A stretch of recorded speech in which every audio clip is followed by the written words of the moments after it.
if you have those mechanisms to adapt to environmental changes, whether they're natural or, like in this case, man-made, okay, those are the traits that get passed on, all right? And so over the hundreds of millions of years, whatever adaptation Homo sapien was ever to make, here you are, okay? Whereas other hominins eventually died out, which is why we don't see Australopithecine or, Neanderthal or anything else wandering around the earth, okay? Now, before I start with this, just as a reminder, we're going to look at 4 civilizations, okay? Mesopotamia, Egypt, India, and China, because those were the first to develop agriculture, okay? Where this becomes then where humanity then begins to stop this hunting-gathering lifestyle, and of course, begins to settle and form these complex societies. Now, of course, water is key. Okay, all of the early civilizations, I don't have to show you the map again, they all developed near major river systems. Okay, now we talked about it, obviously the big reason is that your crops need water, people need water, animals need water. Okay, and yeah, Mr. Santos, it rains. Okay, and so yes, but humans haven't quite developed the mechanisms yet to be able to harness rainwater, collect it, okay? Or in places like here where the water seeps into the ground and then you have to dig a well, okay? People didn't really know that if you dug far enough into the ground, you're gonna hit water and you can use that water, okay? Type of thing. And so for now, humanity is sticking next to the rivers, all right? So what makes this land then so conducive to farming and crops? Well, what ends up happening is that these various rivers, and we're going to look at the ones where society develops, all of the rivers, okay? But what ends up happening is that at different times of the year, the rivers flood. And when they flood, they cover the land with water, and in the water are various nutrients. And so that when the water recedes, when the water goes back, all that's left in the ground are these nutrients. And so the soil is very, very, very fertile. And you are able to grow, pretty much any kind of crop that you want. Okay, of course, okay. What were the earliest crops that humans decided to grow? Not yet. All right. Wheat. What do we use wheat for? Bread, flour. Okay, you can say flour, but you don't just throw flour on you. You make it into bread. Okay, and then of course, what was the other crop? Millet. Okay, that was in China, but the big crop, barley. And what do we use barley for? Beer. Beer. Yes. Okay, bread and beer. All right, the 2 B's. Okay, now yes, in other areas we did millet, someone yelled out corn, okay, don't forget rice, okay, but the earliest crops, or at least the evidence that we have, are wheat and barley, okay. Now, obviously, as humanity expands, because more food equals more people, more food equals more people, more food equals more people, okay, type of thing. Humans learn how to, manipulate the earth, the soil, so that the water that's right here, we can get it over here, where maybe the river floodwaters don't reach. Okay, and we can channel it into that area so that, we can grow more crops now for the increased population. All right, and of course, once again, don't worry, I'll come back. Each of these areas, okay, Egypt, Mesopotamia, India, and at least this particular region of China, They are all within a very warm climate, a very temperate zone. And so, they are able to grow crops pretty much year round so that there is always a steady supply of food. And so, yes, some of the first major cities, some of the first major societies develop next to rivers. Okay? Now, remember that agriculture starts around 9,000 BCE. Okay, so about 11,000 years ago. Okay, so just so you understand how long the process actually takes, okay, it isn't until about, let's say at the earliest 3,500 that we see the first major cities. Okay, so it takes about, my math is always bad, about anywhere from 6,000 to 8,000 years to go from humans figuring out that you can grow plants on purpose and that if you capture certain animals, they'll stay with you, and you can begin to use them, for whatever, until we have this giant city with farmers and carpenters and artisans and warriors and kings, and now we've developed religion, and we have this interconnected system, and we've figured out that 3 bushels of my wheat is worth 10 of Olivia's baskets, and so now we can buy and sell and trade and do all of this stuff. Okay, so once again, it doesn't happen overnight, and we start with the smallest of settlements. Okay, and like I said, 6,000 to 8,000 years later, we have these major cities. Okay, so it does take time. Okay, and the earliest places that we see it. Okay, the Tigris and the Euphrates River are in Mesopotamia. Okay, so that's where it happens first. Little secret, they had 2 rivers, so it's like extra fertile land. Okay, the Nile River, which is in Egypt, and then the Indus River, which is in India. And just as an FYI, a little bit of trivia, that's where we get the name India, that's named after the Indus River. Okay? Now, we already talked about this on Wednesday at the very end of the lecture. Okay? As humanity grows food, as they domesticate animals, and so we begin to produce, all of this stuff, and once again, more food, more people, more people, more food, more food, more people. At some point, we do have an excess of food, okay? And so for those that are bad at farming or those that truly do not enjoy it, okay, we begin to see the development of arts and crafts and metallurgy and like all of these other things, okay? And so that's how we get those complex societies, and all of that process takes anywhere from 6,000 to 8,000 years to happen. Okay, and so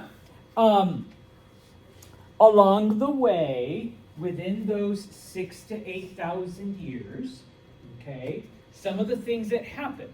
Okay, now I say technology, all right, because it is, at least back then. Okay, it is during this time, between the 9,000 and at the earliest 3,500. Where, number one, humanity invents the wheel, okay?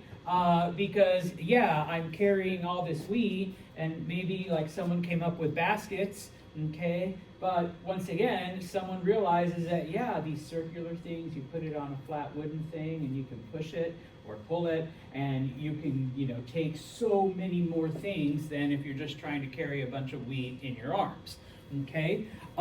During this time, humanity figures out that while stones are pretty good as tools, they do discover different metals and ores in the ground, and of course they're able to apply their knowledge of fire, and they, through trial and error, realize that yes, it can melt, and we can shape it into different things that we want, okay?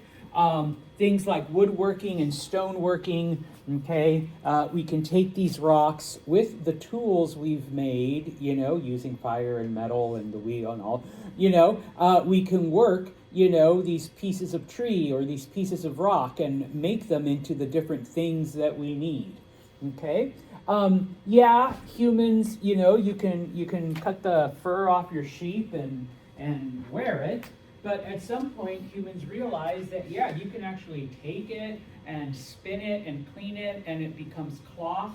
And then once you have it in a cloth form, you can, kind of sew it together. So you're not just wearing an animal fur, you're wearing, some kind of garment that's a little bit more flattering, maybe not as itchy, okay, type of thing. And so we begin to see, like I said, during these 8,000 years, all of this happening, okay? Now,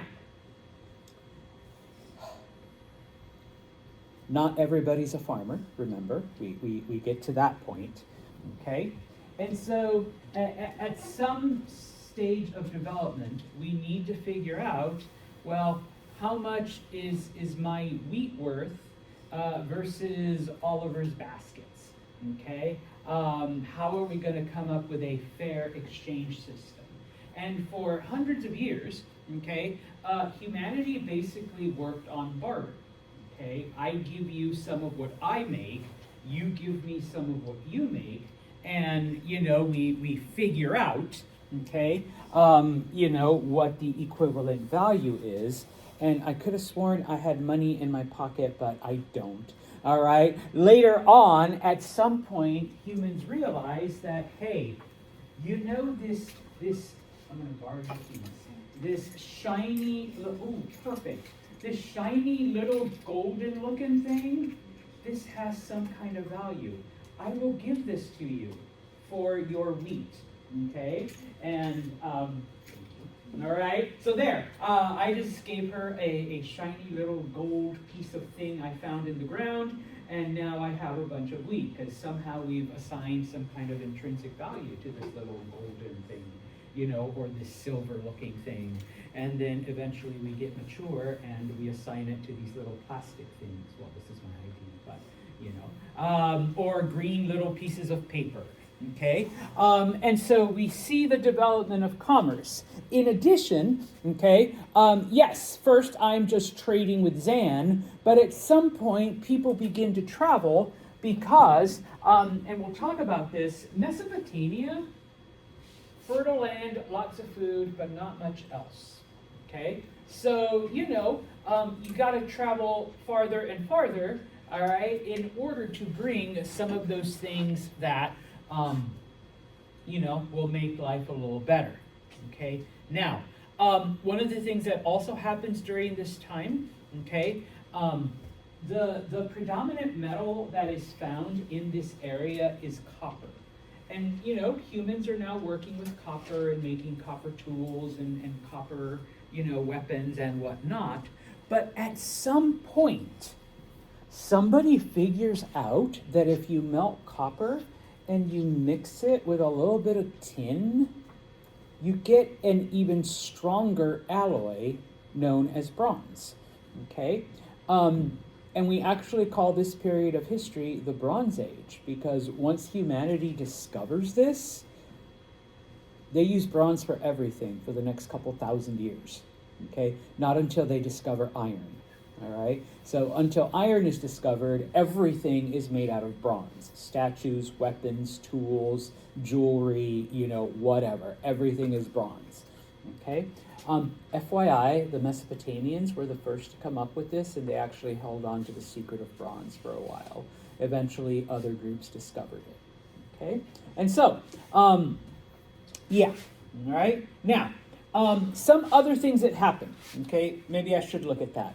Number one, we see a change in society. First, we see the rise of social classes. And it's ironic because the farmers that made all of this possible 8,000 years ago, by the time we get these major cities, farmers are seen as the lowest of the low. Okay, you guys work in the dirt and with animals, for crying out loud. Okay, Whereas, other people are seen as, being better. Okay, merchants and people that work with metals and things of that nature. We also see a shifting in gender roles. Okay, ladies, I am so sorry.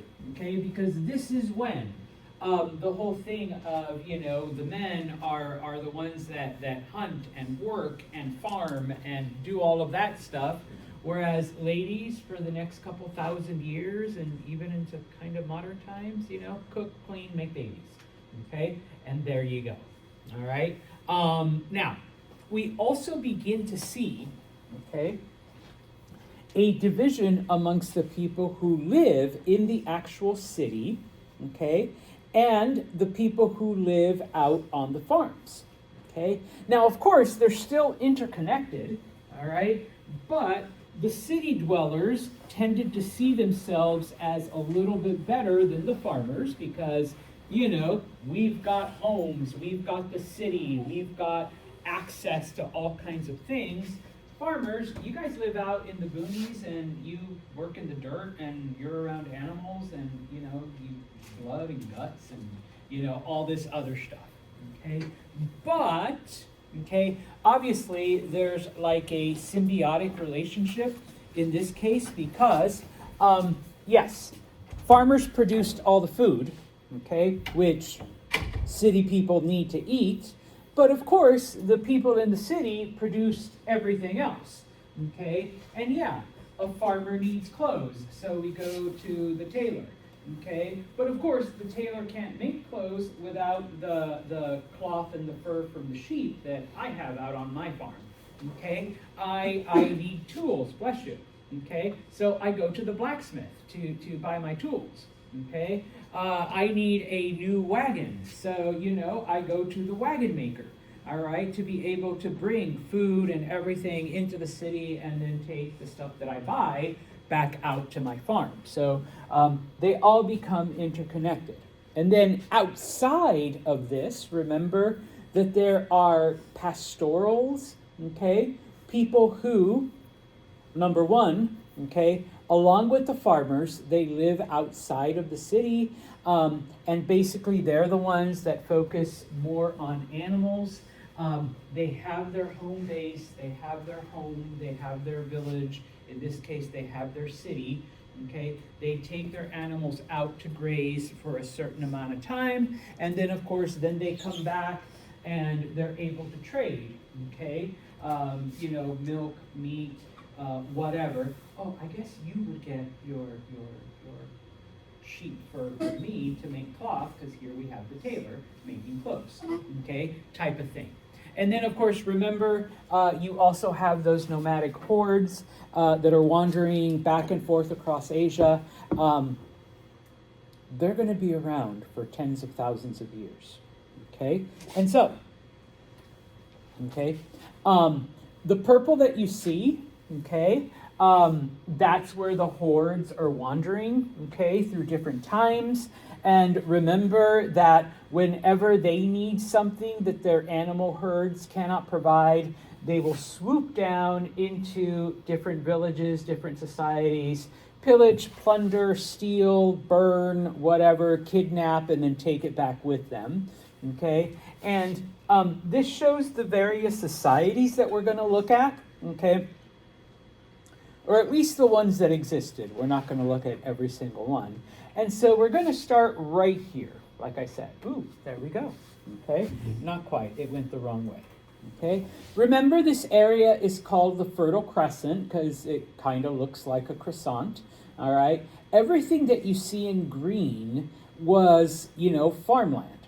Okay? Now, in the area called Mesopotamia, which is a Greek word that means between the rivers, you have this land where you have the Tigris and the Euphrates that start in the mountains and it empties into the Persian Gulf, okay? So both rivers are providing water. Both rivers are overflowing and flooding so that they're providing nutrients to the soil more so in the area that's between them, okay? And then, of course, some into the areas that are on the outskirts, okay? But for the length of the rivers, we get, okay, this area that is especially fertile, okay? Now, some people are like, but why does it go like this into Palestine and stuff like that? In this part of the world, basically what happens is that the weather patterns, they draw moisture from the ocean, okay? And so it all falls not as rain, but as dew, D-E-W, like the soda, okay? And so it keeps the land wet and moist, and of course drops, nutrients into the soil as well. Okay, this is one of the reasons why places like California have they produce most of the crops for the country, whether you want to acknowledge it or not.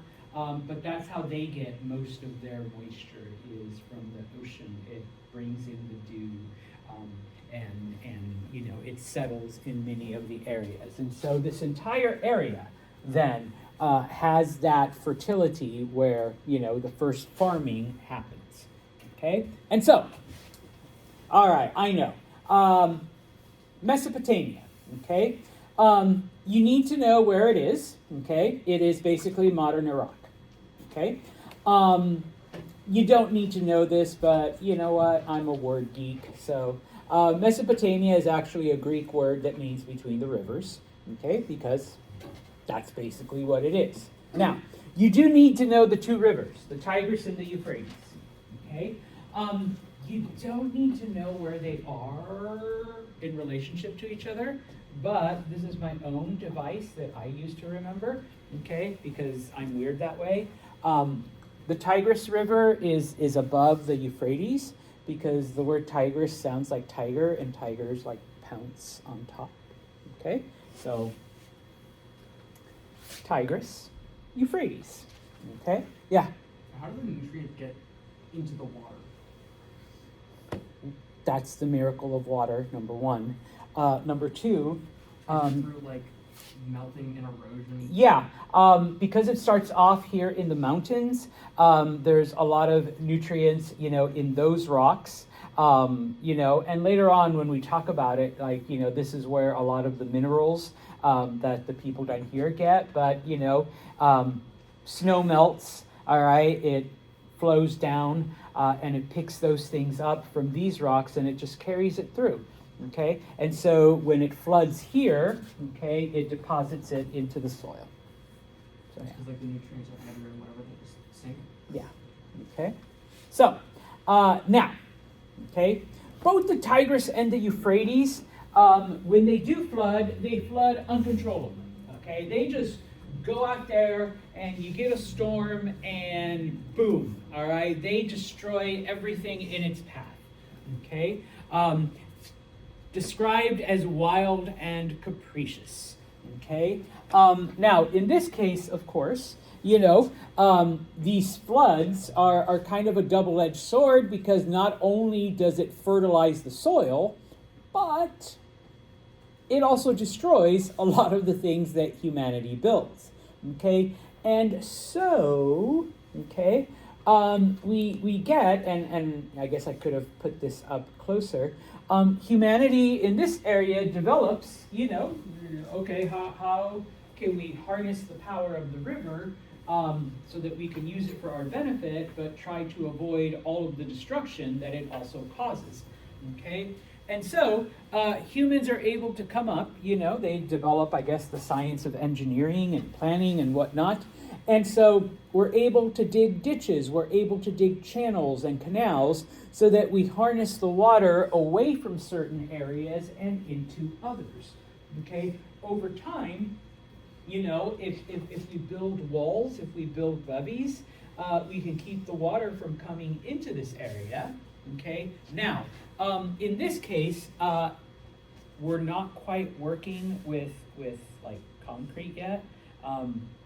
It won't be invented until the Roman times. The Romans invent concrete, right? So we're basically just using dirt, okay? And so because of that, it requires constant work and constant maintenance and constant upkeep, Okay, so hey, we just invented a job, ditch digger, canal builder, dirt shoveler, okay? That becomes your profession, all right? And so in this case, then, humans are not only able to control the rivers and channel its power, but now, okay, we can move the water, all right, from areas where there's too much to areas where there's not enough, okay? And so we are no longer just farming right here, but now we're extending that farming zone into other areas, okay? The fact that Mesopotamia was also close to other areas, and we'll talk about that in a minute, all right, makes it, the prime region, all right, to be, this first society. And yes, we already talked about it, and some of you, mentioned, wheat, millet. Wheat and barley are the first crops that are grown, and then eventually they expand into others, okay? Now, okay, as I mentioned already, okay, Mesopotamia has fertile soil. They can grow a lot of food, but that's about it, okay? That's pretty much all they have, all right? And so, because of its closeness, okay, to other regions, and I wish I had a bigger map because then I can show you over there, okay, the Mesopotamians are able to trade with other areas because one of the things, we haven't really mentioned it, besides water and besides, the nutrients and stuff, what else can we use a river for? Travel and trade. Yes. Okay. So hey, let's just follow the river, okay, to until we meet someone we've never seen before. Hey, you want food? I see you've got some interesting things there. Let's trade. Okay. And yeah, at some point over those 6,000 to 8,000 years, remember, humans invent the wheel, so we're able to transport things over longer periods of time. At some point, humans invent very, very, very basic rafts, so we can actually, travel along the rivers. It's a lot quicker than having to walk next to it, okay? Now, the wood that we have found is predominantly cedar, okay? Where did they get cedar from? Okay, cedar forests up in what today would be Turkey, and once upon a time, it's not like that now, but historical records are abundant with stories of how much cedar grew in what today would be Lebanon. Okay, there were cedar forests that are described as endless, so they're able to trade for that. Okay. Metals like copper and tin all came from also the area here in Turkey, but also to the east into what eventually becomes Iran, all right? So the Mesopotamians are able to trade their food for these metals that they start using to create things. And like I said, it's the Mesopotamians who discover that if you mix a little bit of copper and you mix a little bit of tin, you melt them and you blend them together, you get bronze and you get a much stronger metal, okay? I am going to ask you the recipe, all right? So bronze plus copper plus tin equals bronze, okay? Type of thing. And then, of course, at some point, humans begin assigning some kind of intrinsic value to stones, all right? Oh, they're pretty, they're blue. Hey, it's worth a lot. Okay, but not only, for its monetary value, but also for adornment and, jewelry and things of that nature. Okay, and so, okay, if you want to spend some time looking at that, the purple areas are where the different societies develop. Everything else is basically, yeah, there's humans there, but they're developing other things. They're mining, they're growing trees, they're doing all of that, so that they're able now to flourish by trading with the Mesopotamians for food. Okay, you don't need to know these, but just I have these up here. some of the earliest cities in Mesopotamia, okay, Eridu and Uruk, okay, all of these we've excavated, all of these we've looked at, and a couple of things that we have learned. Number one, they all had some kind of religious function. They all had some kind of religious center, all right? So it leads us to believe that the Mesopotamians had some kind of complex religious structure. Is it not based on the Epic of Gilgamesh? Part of it, all right? Because remember, hunter-gatherers, okay, their most basic belief, why did they develop religion? To explain the natural world? Yeah, to explain nature. By this point in time, we're still doing that, but we've moved beyond, and we've added, theology and names of God. It's not just the wind god, okay? We've added names of gods, and we've given them personalities, and now, we need to do things to keep the gods happy. And so we have, festivals and dances and chants and all of that. It's also to create stories in order to remember certain things that they put into them, right? Like useful information that they contain in stories. Yes. Okay. Now, we also see evidence, because obviously, now that we have a diverse population, we need rules. Someone has to make the rules. Someone has to enforce the rules. Someone has to, make sure that the rules are kept and that they adapt to the people. And, we've got farmers, we've got artisans, we've got merchants, okay? How are people going to interact with each other? How are people going to develop these, things? And so, we'll talk about this development of, because it's no longer just like a little tribe, it's no longer just our family, okay? Now we're looking at giant groups of people. Okay, so we do need a complex governmental system. All right. Now, this is a map of Mesopotamia and basically where the cities congregated, where they were built. The cities, for the longest time, were independent entities, and then once again, over several hundred years, as they come into contact with each other. Okay, a lot of these then begin to come together, and we will talk about, the development of the earliest states. But I don't know if I wrote it on a different slide, okay, but remember, we start off with smaller settlements, and that expands into a village, that expands into a town, and then by this point, we have cities. And each of these cities is its own independent entity, it rules itself and then some of the land around it, okay? And so we refer to those as city-states, okay? Because it's its own thing, all right? Now, and if you can draw better, I invite you to come up, all right? If not, then please tolerate my very, very, very basic sketches, okay? I'm just going to draw it as a big old square, all right? You have the city, okay? And what we have found as we have excavated, Eridu and Uruk and Lagash and all of these other places, is that number one, in the center of the city, and I'm just going to draw like a pyramid, all right, was a temple. I almost drew a cross, but no. We're going to put a temple in the very center, okay?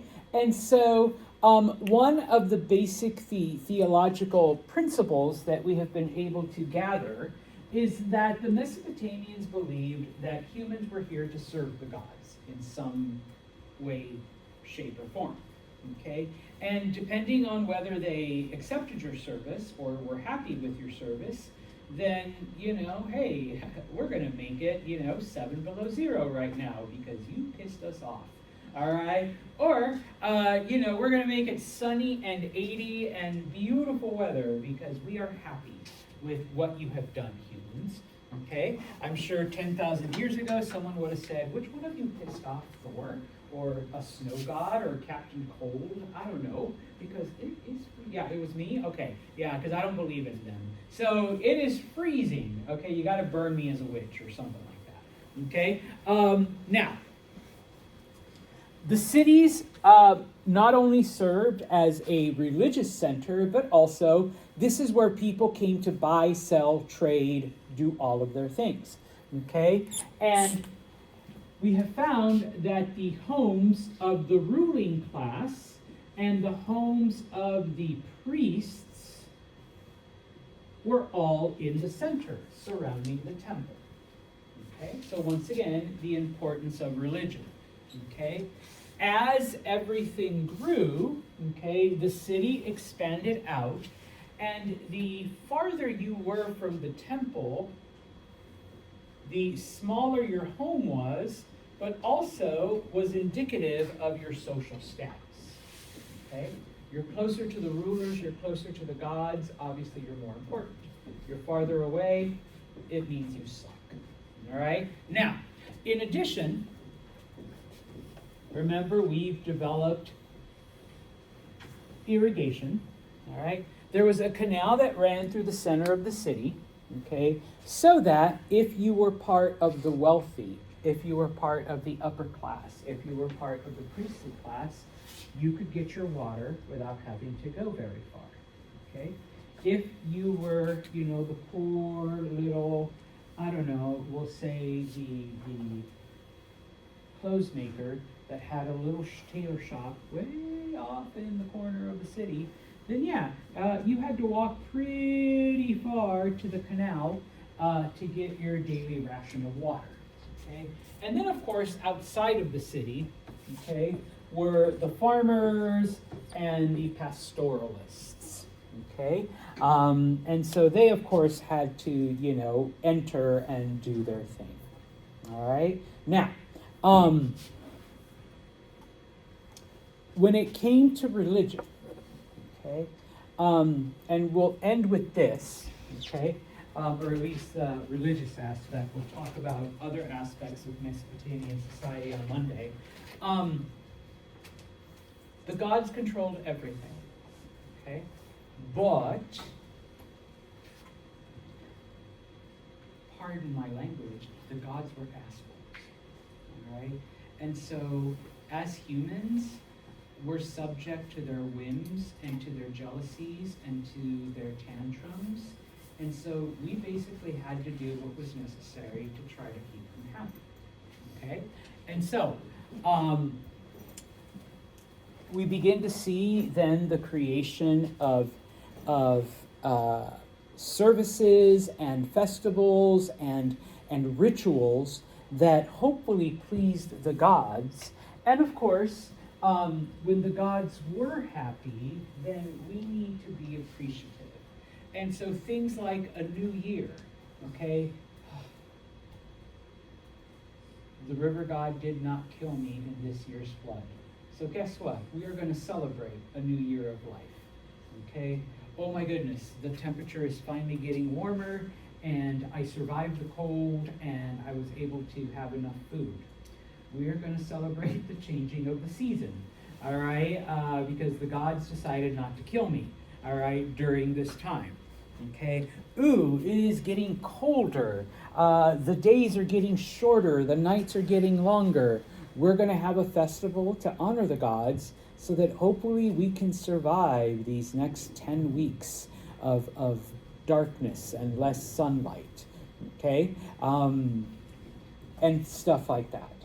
Okay, the other thing, and when we look at Egypt, okay, it's even more so, but the original rulers of these early societies were what we call warrior kings, okay, because the strongest was basically the leader.